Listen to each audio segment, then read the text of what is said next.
Everyone, and welcome. Whether you're watching this in real time or you're gonna view this after the fact, I want to say a special welcome to you and hope all is well. What strange times we live in, huh? And if you like me, you're a university teacher or high school teacher or teaching middle school, and these have been some challenging months. It's been a challenging year, and kudos to you for making it this far. Today we have some exciting news, and I want to share about a wonderful project here with a fabulous team of people that I want to take the time to introduce. I'll just go in order of my boxes here. Robert Martinez, and we have Hope Milthaler, Ryan Marsh, Ryan Ellis, and Cindy Ellis. Living in various places. Some are in the warmth of Florida right now, and others of us are, I guess, in the cold of the east somewhere, and in Ohio somewhere. I'm in Huntsville, and I don't know what's going on. It's warm one day and freezing the next. So, welcome to all of you, and you'll get to hear from these fabulous people. I can't say enough about them. Um, they are true educators with a real passion for teaching their students and making sure they become global citizens and all the things we strive for day to day, and we sleep at night thinking about it. We want to share about this wonderful project. We remember them as something we want to share today and how that kind of evolved. And I'll just share briefly. About a year ago, we were all having a campfire meeting, if you want to call it that, on Zoom. And we're really talking about how we'll face the fall semester and all the challenges therein. And we decided, let's come up with a document, a module, starts as a module that we could help each other get through this period. Well, anyway, that evolved into an entire book that we call Teaching with Heart, that really came from a place of wanting to learn about how do we address a lot of these social maladies. We had just gone through George Floyd, and the political angst was very, very, very high, and we came up with this wonderful book that we'll talk about as well. And then from these months of talking and going back and forth and sharing the modules with our students, this project came together with another dear friend of ours, the editor at Walton, Susan Labar, who has written this wonderful piece called We Remember Them. And oh, do we have so many that we can remember, right? Everyone now has been affected by COVID in some way. You know of someone that has, lost life because of it. And I stopped counting now. I know we're over 500,000. But this project is going to be birthed today, and you'll get to hear more about that. So, Robert, could we start with you? Tell us about yourself and your thoughts on this past year and the things we have accomplished as this team. Well, thank you, Jason. I got a call from Kim and Lori, and to be a part of just a group that you wanted to put together. And as we talked, we noticed we had some similar, um, circumstances going in our choirs, and just began a wonderful collegial connection and friendships with with my colleagues here. And of course, as you said, we turned into the project, Teaching with Heart. Have it here on my desk. And so that was a lovely project. And I'm not actually not sure where the discussion came, but I think as we were talking, we were saying, hey, what if we do something together as the contributors to this recent book? And so that's kind of how it started.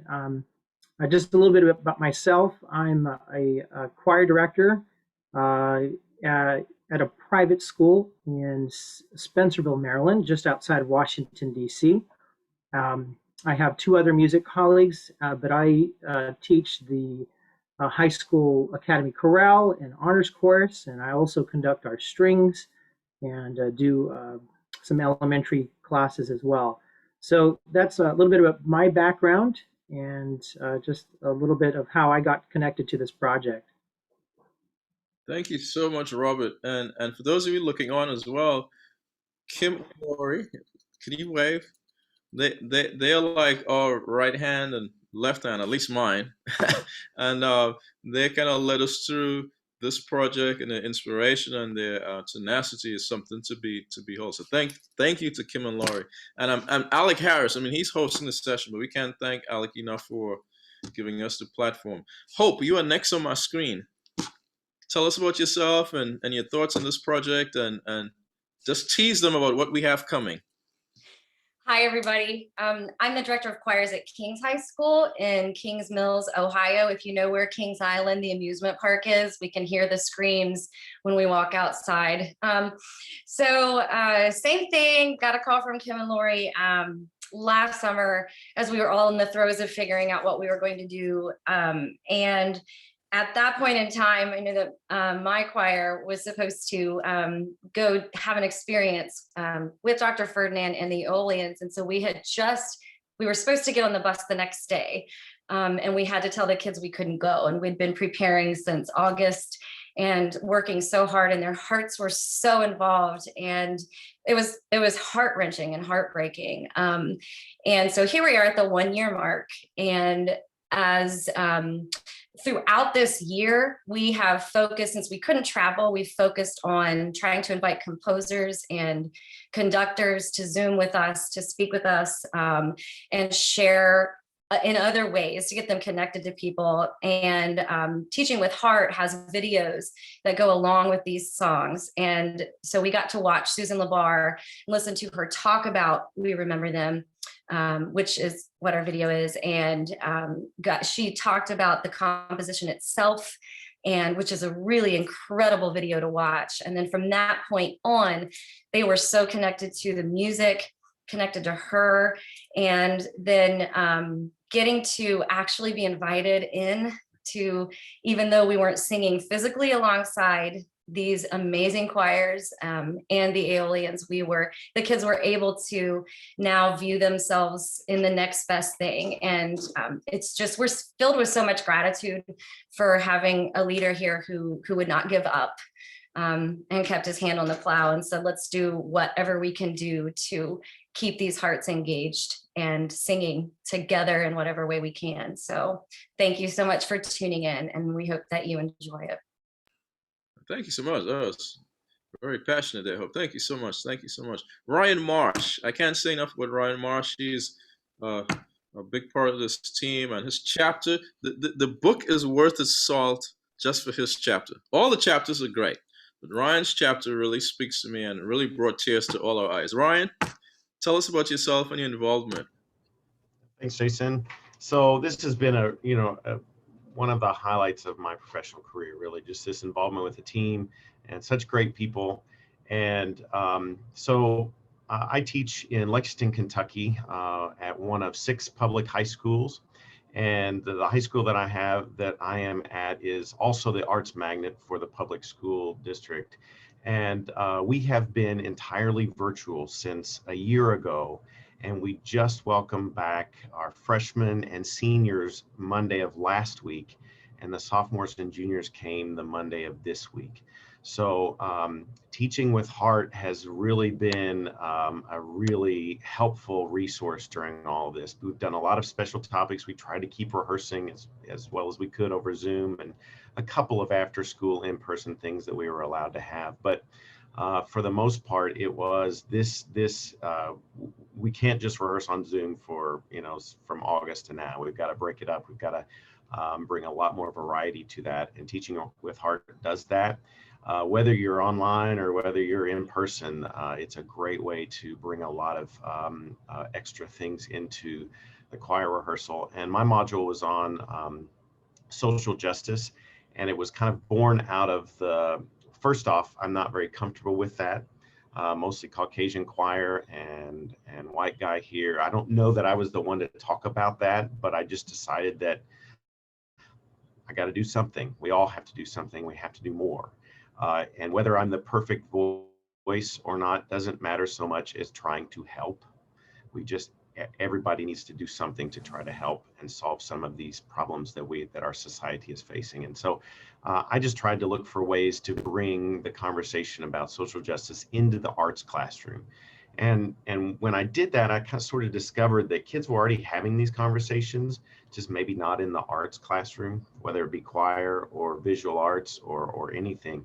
And finding a way to tap into that is why not? It shouldn't just be left for the social studies teacher to talk about these things. So thanks for the opportunity to be a part of this. Thanks for that, Ryan. Again, so passionate. Do you get it yet, folks? Get the book. Get the book. Teaching with Heart. Then we have a power couple down in. Thanks, Robert. Then we have a power couple down in sunny Florida. They're always in the sun. It just makes me really jealous. But who wants to go first? Because I don't want to break up any. Ryan or Cindy? Go first. Go ahead, Cindy. I'll go first. Yeah, it's always sunny, and this turtleneck with this weather, No, honestly, it's been an honor just working with you all the past year, almost now.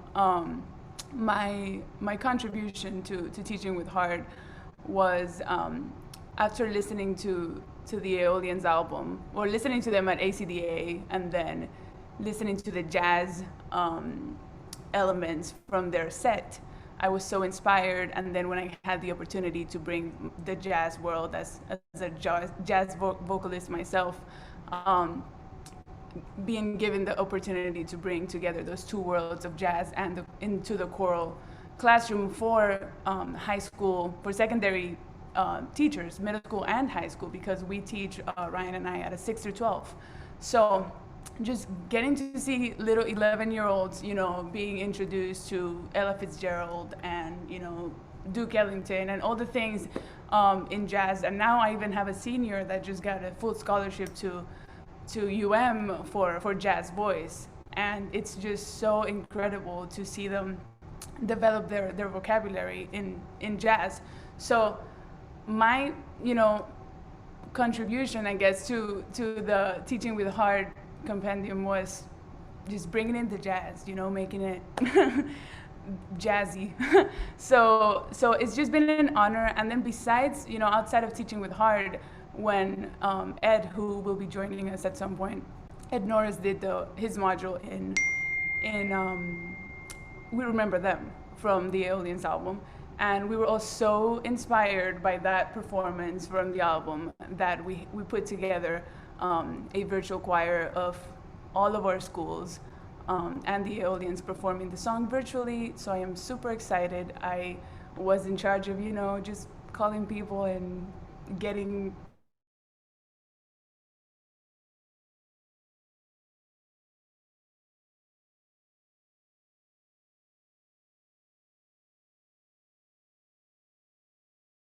but we did, and we are just so proud of the way that our students, the text, but just as they were singing it, I told them, yes, we're putting it out, we remember them and COVID and all that's gone on in the past year. Even if you don't know anybody that you've lost or COVID related, we all know somebody, or we have lost somebody ourselves, even if it's not COVID related, that we can connect the text of the song to. So I told them how I lost my mom, and how when I listen to the words of this song, I really think of her. And it doesn't have to be, COVID related. It could really be related to anything and anyone that or they themselves have lost. So I'm just really proud of, even though the crazy past year with kids being home and Zoom lessons and hybrid teaching, I'm really proud of the work that not only the students have done, but that we have done. And we have just redone our teaching curriculum, I don't know how many times at this point. It's been madness, but I'm just really, really thankful for your trust and all of you. Just thank you. Wow, so passionately stated. Thank you so much, Sydney. Ryan, Ellis. Hey, everyone. Just at the beginning of this whole thing, when I got that call from that everybody talked about from Kim and Lori, we were just trying to reinvent everything that we do. Everything that my classroom was focused in was something that really required us to be face to face. and Zoom just wasn't going to cut it, and that was clear from the end of last year. So when we had the opportunity to kind of reinvent ourselves over the summer and look at this teaching with heart book, for me, I wanted to help connect it from not just a choral perspective, but also a band perspective, because the band, the orchestra that's on the Aeolian CD is exquisite. And man, it's the first thing, sorry to all the choir directors, but it was the first thing that I noticed about the CD is is the amazing orchestra. And so I really tried to focus on bringing the instrumental aspect into the book, and also connecting it from elementary all the way through high school. And I think Ryan Marsh's module really even connects it to the collegiate curriculum, because that's my favorite module. I've gone back to that several times, and like Jason said, it just makes the book is worth it just for that module. But the whole experience was great. But then when we had an opportunity as contributors to put together our choirs, it was a unique opportunity to bring our kids from Miami, mostly Hispanic background, together with like Hope's kids from Ohio and Ryan's kids from Lexington, and to also to bring in the Aeolians and to have them able to perform alongside of the people that they've been listening to and watching videos of in rehearsal. It was just such a unique opportunity to do. And then we had recently a smaller video kind of go, we call it Quiral. It got just over total, we deleted it once by accident. It got just over 30,000 views. And our students realized that even though we're performing in small spaces and alone, we are alone together, and putting it out online in the way that this We Remember Them video is being premiered is so incredibly special, because there's no way that we'd ever be able to perform in an arena all together with 30,000 people. But we can share that experience with that many people through this video. And so I hope it brings, I hope this video brings, healing, and it also just touches the hearts of students and teachers everywhere, all over the globe. Thank you so much, Ryan. Susan Labar, if she were here, she would share the story about how the song came about, and her dear friend, who's from South Africa, Jared Sheepers, lost his parents in a awful incident there in Texas a few years ago, and asked Susan to write this piece in tribute and memory of his parents. And so, with that story and that background, you get a very good sense of the emotion behind this piece. I think the musical setting, the accompaniment just kind of captures that. The melodies capture that, and definitely the text.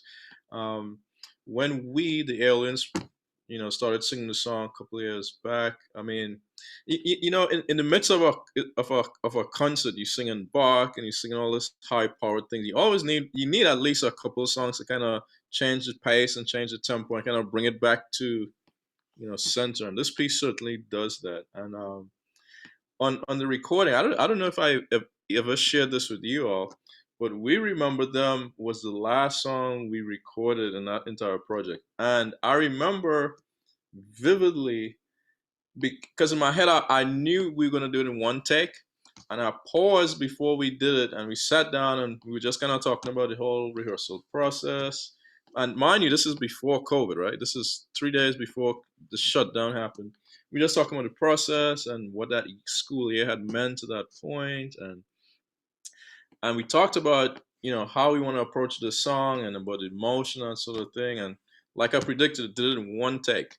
And these guys and gals on the screen have clearly passed on that same sentiment, that same passion to their wonderful students. So I just want to ask you all briefly, and anyone feel free to jump in. Did you experience, did you sense anything from your students as you were teaching the song, getting them prepped to do this video with everything that we've gone through the last few months? What did you gather from them? Did you learn anything from the whole process? Anyone? If I can just chime in, we're a private school in Maryland, and we're a small school and small choir. I know my colleagues have much larger schools that they go to, and one thing that they came away with is, as they were doing it, I explained to them that this was part of something larger than them, and I think that was a key kind of that really lit a fire under my students to really get their stuff in on time and to really learn it. And I think my students grew. And I know when they see this premiere, they're going to be very, very proud of the work they put in, knowing that they were a small part of something larger. And so I think that's the message that we took away from this is together we can be something greater than ourselves. And so it's been a real pleasure to work with all of these guys here on the screen, and just even for myself, I've grown as well. Wow. And anyone else? Go ahead, Hope. I would say that if anything has grown in anyone for the last 12 months, it's been resilience and the tenacity to not stop singing. Doing a virtual choir is really hard, and it looks easy when people watch it, but it's really difficult. And probably the most difficult thing about it is that the connection disappears in that process. And what is interesting is that I'm grateful that the kids pushed through something like that, along with these other students, along with the Aeolians, along with other directors, and then along with somebody like Jason Max Ferdinand, to see that how level COVID brought us all, how we all just kind of clung together and said, we're not going to give up. And so like that hard work element, that's something that they've never had to put into their singing. They've never had to disconnect like that. And even though in a way you hate it, it's, they'll never forget that. And it's created that thank God for live performance. We can't wait to go back. And so like the gratitude element through going through the process. But I just think the level playing field and seeing how we really are, like Ryan said, alone together has been huge. Wow. Wow. Can I put a kickstand right here? Eric Whitaker in his opening message for ACDA on yesterday made a similar plug. So for any school system that has any thought of the virtual choir replacing what we know as choir, please get that out of your minds. The virtual choir is something we're doing now because we have to, but there's nothing like the real experience, and we don't want anyone to think it's going to replace the real thing at all. We need it, and unfortunately I've heard of some school systems that have already made those cuts, and we can't afford any more of those. All right, kickstand back up. Anyone else? What did you sense from the kids during this process?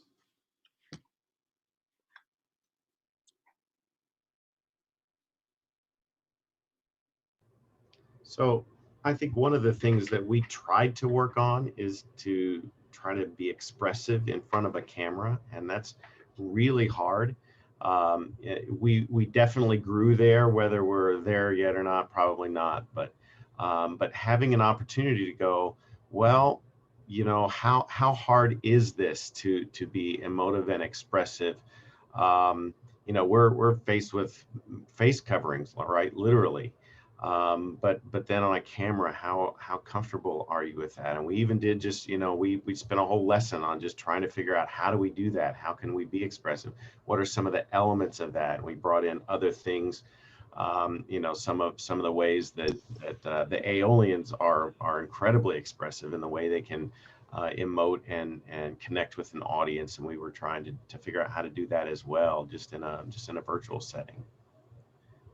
You know, I've been trying to figure out, when we get through this pandemic, if our choirs will be more expressive or less expressive initially. Because right now it's so frustrating. I can't see lips. I can't see, I can't see anything. And all I'm seeing are eyes. And, you can try and be expressive with eyes like I'm trying to be right now. I don't know if it's working. But that's a tool, something we could learn there as we go forward, one of the things, and I've shared this before, about, I don't know, 2 years ago, 3 years ago, one thing that we always make a part of our preparatory process now is finding a dance studio that has those mirrors all around the room. So, like, for example, the last ACDA National Conference, entire month before that performance, every Friday we would go down to the YMCA close to campus, and they gave it to us for free, and we'll go rehearse in front of all the mirrors, because there's no better teacher to tell kids that you look boring than that mirror. I could say it now until the cows come home. They're just not gonna believe me. But once they see it, oh, it's on. They want to fix it, and they start fixing each other. So that's a great tool to use at some point if you get a chance. Well, look who has joined us. The man himself, Edward Norris, ladies and gentlemen. Edward Hey Norris. guys, hey, I'm so sorry. So I was in a rehearsal. I'm still at work, as you can see. I was in a rehearsal. I said, oh, I got to finish by 3:25. Got to get in by 3:30. And I came back and I had like 1,000 texts on my phone from Kim and Cindy. I just got the schedule wrong, and I was rehearsing.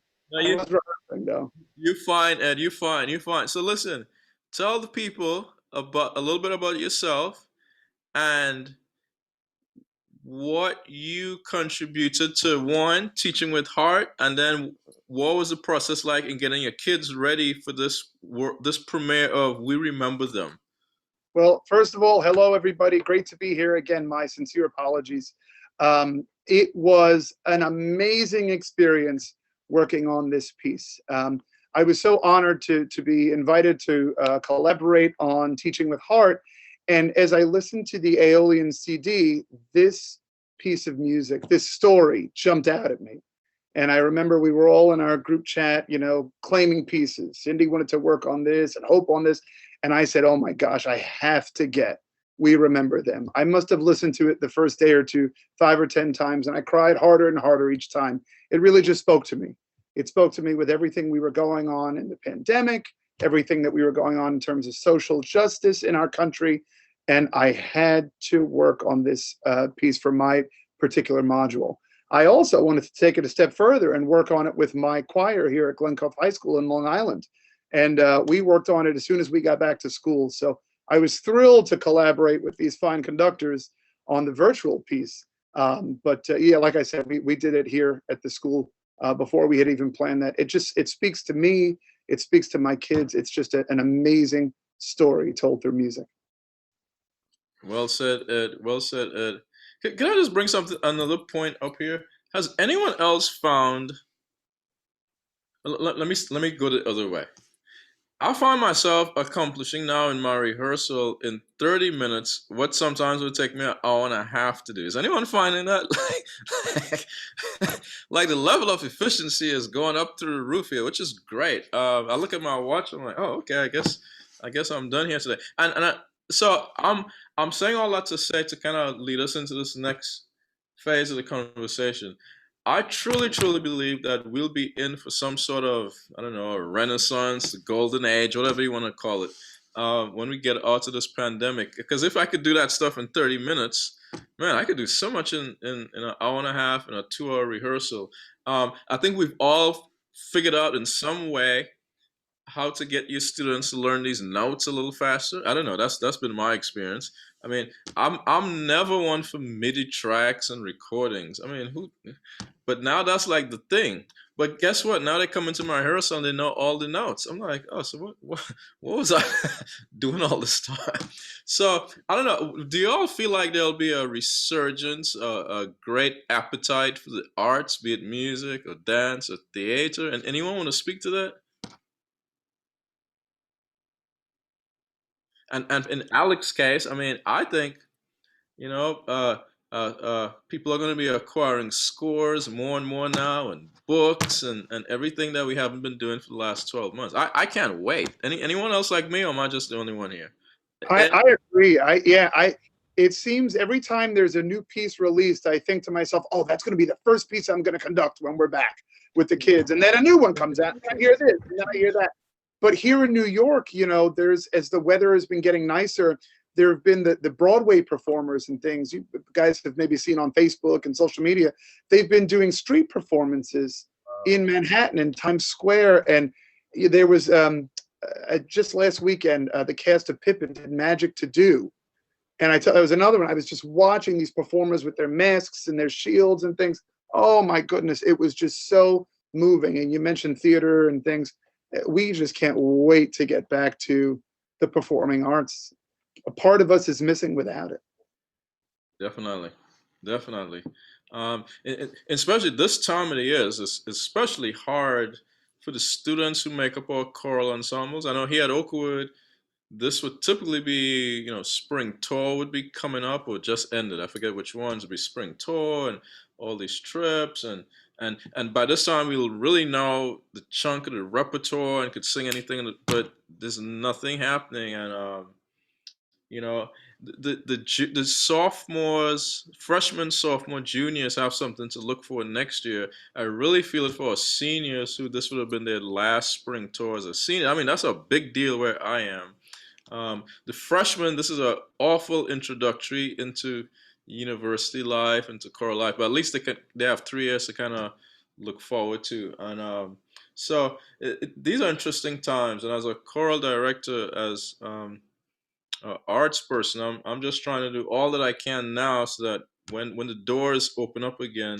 that I can be ready for the highest level of music making. I'm like Ed. I have my COVID list of songs that I've been kind of, oh, I got to do that. Oh, I got to do this, and I'm gonna especially label it these songs I found during the pandemic, because those are going to be very, very, very, very special.